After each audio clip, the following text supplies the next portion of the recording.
Next type is regular graph. It's a important graph. Regular graph का definition बहुत important है और complete graph की भी डेफिनेशन भी बहुत इंपॉर्टेंट है. सो रेगुलर ग्राफ कैसा ग्राफ होगा? रेगुलर ग्राफ ऐसा ग्राफ जिसमें जितनी भी उसकी वर्टेक्स होती हैं उस ग्राफ में हर एक वर्टाइसिस की डिग्री जो हो वो सेम हो.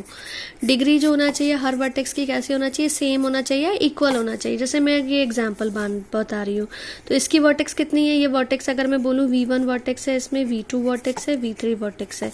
तो डिग्री ऑफ V1 वर्टेक्स कितनी है? 2 है. डिग्री ऑफ V2 वर्टेक्स 2 है क्योंकि इस पे 2 एजेस आ रही है, इस पर भी 2 आ रही है. डिग्री ऑफ V3 वर्टेक्स भी कितनी आई? 2. तो हमने देखा कि इसमें जितनी भी तीनों वर्टेक्स है उन सबकी डिग्री कितनी आ रही है? 2 2 2. तो ये एक रेगुलर ग्राफ है. इसमें ये भी एक रेगुलर ग्राफ है क्योंकि इस वर्टेक्स की डिग्री 1 है, इस वर्टेक्स की डिग्री 1 है, दोनों की डिग्री सेम हो गई तो ये भी एक रेगुलर ग्राफ है. वन मोर एग्जांपल, यहाँ पर वर्टेक्स, इस वर्टेक्स की डिग्री 1 2 3 है, इसकी वर्टेक्स की डिग्री 1 2 3 है, इस वर्टेक्स की डिग्री 1 2 3 है, इस वर्टेक्स की डिग्री 1 2 3 है. ये वर्टेक्स नहीं है, या नोड नहीं बना, ये दो एजेस हैं जो एक दूसरे को काट रही हैं. बस 4 वर्टेक्स का सेट ग्रुप है, यहाँ पे कोई वर्टेक्स नहीं है. ठीक है, तो यहाँ पर 4 वर्टाइसेस है और हर वर्टेक्स की डिग्री कितनी दी हुई है? 3 3 3 दी हुई है, सेम है. तो हम कहेंगे कि ये कौन सा ग्राफ है? 4 वर्टेक्स का रेगुलर ग्राफ है. ये 3 वर्टाइसेस का रेगुलर ग्राफ है, ये 2 वर्टेक्स का रेगुलर ग्राफ है.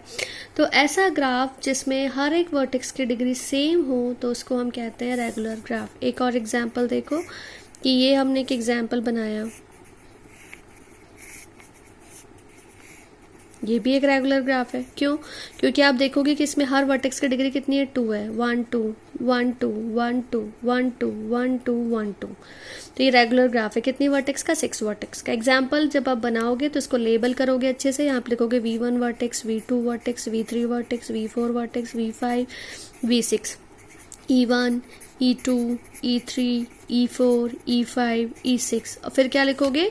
ग्राफ से क्लियर है कि degree of V1 vertex is 2, degree of V2 vertex is 2. इसी तरह से हर वर्टेक्स की डिग्री 2. और हम जानते हैं कि ऐसा ग्राफ जिसमें हर वर्टेक्स की डिग्री सेम होती है उसको हम रेगुलर ग्राफ बोलते हैं.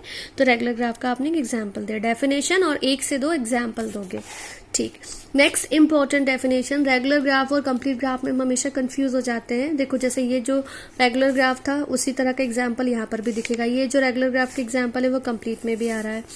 ठीक. कंप्लीट ग्राफ और रेगुलर ग्राफ में क्या डिफरेंस है? कंप्लीट ग्राफ ये बोलता है कि अगर आपके पास कोई ग्राफ है, सपोज ये आपने एक ग्राफ लिया, ये 1 2 3, ये 4 वर्टेक्स है. 4 वर्टेक्स का मतलब है, कंप्लीट ग्राफ का डेफिनेशन का मतलब ये है कि जब आपका ग्राफ की हर वर्टेक्स बाकी की हर एक वर्टेक्स से जुड़ती है, अगर ऐसा सिस्टम हो तो हम कहेंगे कि वो कंप्लीट ग्राफ है. फॉर एग्जांपल वर्टेक्स V1 है, मैंने वर्टेक्स को V1 वर्टेक्स को V2 से जोड़ा, V1 को V3 से जोड़ दिया, V1 को V4 से भी जोड़ दिया. अब V2 V1 से जुड़ी हुई थी ऑलरेडी, मैंने इसको V3 से जोड़ा, फिर मैंने इसको V4 से जोड़ दिया. मेरा जो V3 था वो V1 से जुड़ चुका है, V2 से जुड़ चुका है, इससे भी जोड़ दिया. इसका मतलब आप देख रहे हो कि यहाँ की हर एक वर्टेक्स बाकी की रिमेनिंग वर्टाइसेस से जुड़ी हुई है, सिवाय खुद को छोड़ के. खुद से नहीं जुड़ी हुई है, बाकी की रिमेनिंग वर्टेक्स से जुड़ी हुई है. तो ऐसा तरह का जो ग्राफ होता है उसको हम कहते हैं कि वो कौन सा ग्राफ है? कंप्लीट ग्राफ है.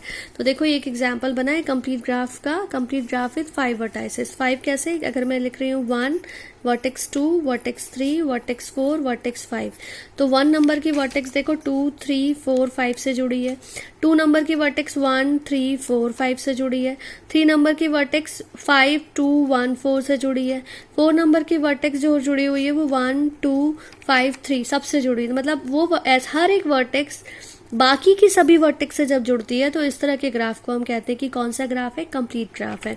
तो कंप्लीट ग्राफ में आप देखोगे कि हर वर्टेक्स की डिग्री, क्योंकि 1 2 3 4 1 2 3 4 1 2 3 4 1 2 3 4 है, इसका मतलब हर वर्टेक्स की डिग्री समान है. और जब हम कहते हैं कि हर वर्टेक्स की डिग्री समान होती है तो उस ग्राफ को हम रेगुलर ग्राफ कहते हैं. मतलब ये इंपॉर्टेंट कंक्लूजन है कि हर कंप्लीट ग्राफ रेगुलर होता है, लेकिन जरूरी नहीं है कि हर रेगुलर ग्राफ कंप्लीट हो. हर रेगुलर ग्राफ कंप्लीट क्यों नहीं होगा?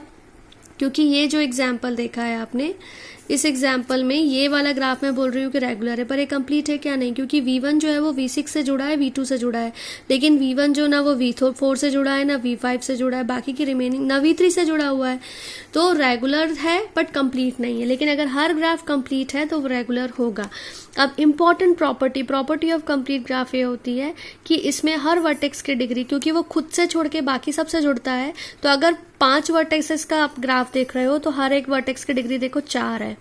अगर आप 3 वर्टेक्स का ग्राफ देखते हो तो हर वर्टेक्स की डिग्री 2 है। अगर आप 4 वर्टाइसेस का ग्राफ देखते हो तो हर वर्टेक्स की डिग्री 3 है। मतलब अगर आप n वर्टाइसेस का ग्राफ देखोगे तो हर वर्टेक्स की डिग्री n-1 होगी, क्योंकि वो खुद से छोड़ के बाकी सबसे जुड़ता है। तो अगर n है तो खुद को छोड़ेंगे, एक कम करेंगे तो n-1 बनेगा, और अगर n-1 से जुड़ा है मतलब हर एक वर्टेक्स की डिग्री कितनी हो रही होगी? n-1। तो ये इंपॉर्टेंट रिजल्ट है कि इस ग्राफ में हर एक वर्टेक्स की डिग्री n-1 होती है। ठीक, और उसके बाद होता है कि द नंबर ऑफ एजेस अगर मुझे काउंट करना हो तो वो होता है n इंटू n-1/2। एग्जाम्पल इसका यूज़ क्या है? अगर मैं बोल रही हूँ कि मुझे एक कंप्लीट ग्राफ बनाना है 3 वर्टेक्स का, तो कितनी नंबर ऑफ एजेस आएगी? तो मैं पुट करूँगी 3 इंटू 3-1/2, तो ये बनेगा 3 इंटू 2/2, 2 से 2 कैंसिल, मतलब 3 वर्टेक्स से 3 एजेस होंगी। तो देखो ये 3 वर्टेक्स से 1 2 3 एज आइए। इसी तरह से अगर आप 5 पुट करोगे तो ये बनेगा 5 इंटू 5-1 मतलब 4/2, ये 2 कैंसिल हो जाएगा, 10 आएगी। तो इसको जब काउंट करोगे तो इसमें नंबर ऑफ एजेस कितनी आ रही है? 10 आ रही है। तो ये फॉर्मूला लगना कि कंप्लीट ग्राफ में नंबर ऑफ एजेस होती है n इंटू n-1/2, और नंबर ऑफ वर्टेक्स का हर वर्टेक्स की डिग्री जो होती है वो n-1